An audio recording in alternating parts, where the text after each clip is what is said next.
तो नमस्कार मित्रों, फरीથી એક વખત તમારું સ્વાગત છે એક નવા વિડીયોની અંદર। તો આજના વિડીયોમાં આપણે જીએસઆરટીસીની અંદર કંડક્ટરની ભરતી આવેલ છે તો એના વિશે માહિતી મેળવવાના છે, જેની અંદર 2300+ જગ્યાઓ છે અને એના ઓનલાઈન ફોર્મ ભરવાના શરૂ થઈ ગયા છે। તો એનું ઓનલાઈન ફોર્મ કઈ રીતે ભરવું અને આ ઓનલાઈન ફોર્મ કોણ કોણ ભરી શકશે, શું લાયકાત જોશે, શું પગાર ધોરણ છે, બધી જ માહિતી આપણે આ વિડીયોની અંદર લેવાના છીએ। તો વિડીયો ચાલુ કરતા પહેલાં જે પણ મિત્રો ચેનલની અંદર નવા હોય એ ચેનલને સબસ્ક્રાઈબ કરી લેજો, જેથી આવનારા વિડીયોની તમામ નોટિફિકેશન તમને સૌથી પહેલાં મળી જાય। તો મિત્રો અહીંયા આપણને ઓફિશિયલ નોટિફિકેશન આપેલી છે, તેની અંદર જોશું।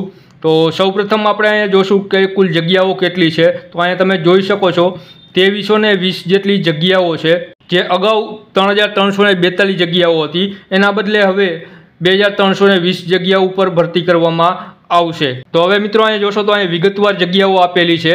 તો કુલ જગ્યા 2320 છે, જેની અંદર સામાન્યમાં 639, મહિલા માટે 314, એ રીતે અલગ અલગ કેટેગરી વાઇઝ અહીંયા જગ્યા આપેલી છે, તમે જોઈ શકો છો।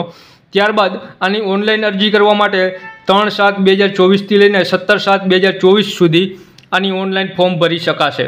તો મિત્રો અહીંયા વયમર્યાદા આપેલી છે। તો વયમર્યાદા છે 18 વર્ષથી લઈને 33+1 એટલે કે 34 વર્ષ સુધી। તો તમારો ઉંમર છે એ 18 વર્ષથી 34 વર્ષની વચ્ચે હશે તો તમે આનું ઓનલાઈન ફોર્મ ભરી શકશો। ત્યારબાદ શૈક્ષણિક લાયકાત આપેલી છે।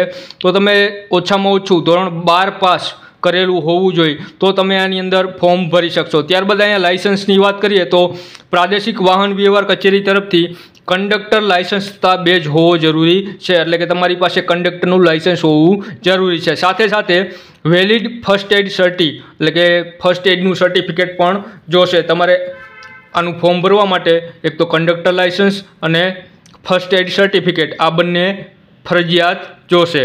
ત્યારબાદ અહીંયા પરીક્ષાની વાત કરીએ તો 100 ગુણનું પેપર રહેશે, જેની અંદર OMR પદ્ધતિથી પરીક્ષા લેવામાં આવશે, જેમાં અહીંયા સિલેબસ આપેલો છે। તો એની અંદર સામાન્ય જ્ઞાન, ગુજરાતનો ઇતિહાસ, ભૂગોળ, ગુજરાતના વર્તમાન બનાવો, ધોરણ 12 કક્ષાનું લગતું હશે, જેની અંદર જેના 20 ગુણ છે। ત્યારબાદ રોડ સેફ્ટીના 10 ગુણ, ત્યારબાદ ગુજરાતી વ્યાકરણ એના 10 ગુણ, ત્યારબાદ અંગ્રેજી વ્યાકરણ એના 10 ગુણ, ત્યારબાદ રિઝનિંગ છે તો એના 10 ગુણ છે, ત્યારબાદ નિગમને લગતી અને ટિકિટ કે ભાડાને લગતા પ્રશ્નો છે, જેના 10 પ્રશ્નો રહેશે।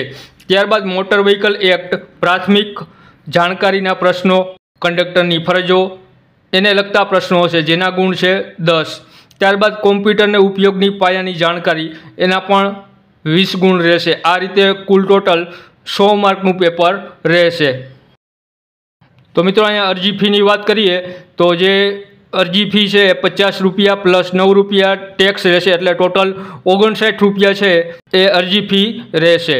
અને જે ઉમેદવારો 1.15ના રેશિયા મુજબ 100 ગુણની OMR લેખિત પરીક્ષા આપવા માટે સમાવેશ થતો ન હશે તો તેવા સંજોગોમાં ઉમેદવારોએ ભરેલ અરજીપત્રક ફી કોઈ પણ સંજોગોમાં પરત કરવામાં આવશે નહીં। ફી ભર્યા વગરની અરજી માન્ય રાખવામાં આવશે નહીં। જો તમે ફી નહીં ભરેલી હોય તો તેની અરજી છે એ રદ ગણવામાં આવશે। ત્યારબાદ ઓપ્ટિકલ માર્ક રીડિંગ એટલે કે OMR લેખિત પરીક્ષા માટે બોલાવેલ બિનઅનામત એટલે કે જનરલ કેટેગરીના ઉમેદવારોએ પરીક્ષા પેટે 250 રૂપિયા પોસ્ટલ ચાર્જ ભરવાનો રહેશે, જે ફક્ત જનરલ કેટેગરીના ઉમેદવાર છે એના માટે જ રહેશે।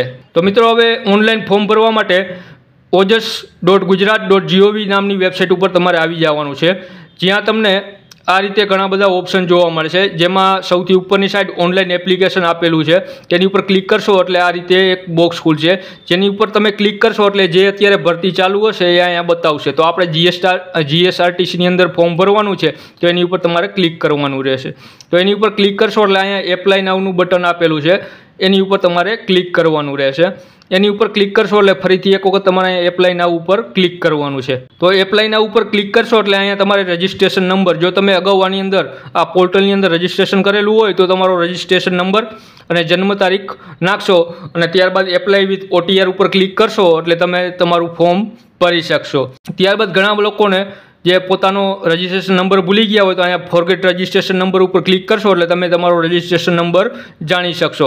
અને જે સૌ પ્રથમ વખત આવતા હોય કે જેને આની અંદર રજિસ્ટ્રેશન નથી કરેલું તો એને અહીંયા ન્યૂ રજિસ્ટ્રેશન ઉપર ક્લિક કરી અહીંયા આઈ એગ્રી ઉપર ક્લિક કરવાનું છે અને આ રીતે એક ફોર્મ ખુલી જશે, જેની અંદર તમારે તમારું નામ, પિતાનું નામ, તમારી અટક, સરનામું, બધી જ ડિટેલ આની અંદર ભરવાની રહેશે. તમારો ફોટો છે, સિગ્નેચર છે, બધું જ અહીંયા અપલોડ કરી દેવાનું રહેશે. ત્યારબાદ અહીંયા સેવ ઉપર ક્લિક કરશો એટલે તમને તમારો એક રજિસ્ટ્રેશન નંબર મળી જશે. એ રજિસ્ટ્રેશન નંબર દ્વારા તમે તમારું ઓનલાઈન ફોર્મ ભરી શકશો. તો મિત્રો આ હતી સંપૂર્ણ માહિતી. તો ઘણા બધા વિદ્યાર્થી મિત્રોને ફોર્મ ભરતા ના આવડતું હોય તો તમે કોમેન્ટ બોક્સમાં પણ જણાવજો, તો આપણે એનો પૂરેપૂરો વિડીયો બનાવશું કે ફોર્મ કઈ રીતે ભરવું. તો મિત્રો માહિતી સારી લાગી હોય તો વિડીયોને શેર કરજો, જેથી જે જરૂરિયાતમંદ લોકો છે એવા લોકો સુધી આ વિડીયો પહોંચી શકે અને એને મદદરૂપ થઈ શકે. તો ફરીથી મળશું એક નવા વિડીયોમાં. ત્યાં સુધી જય હિન્દ, જય ભારત.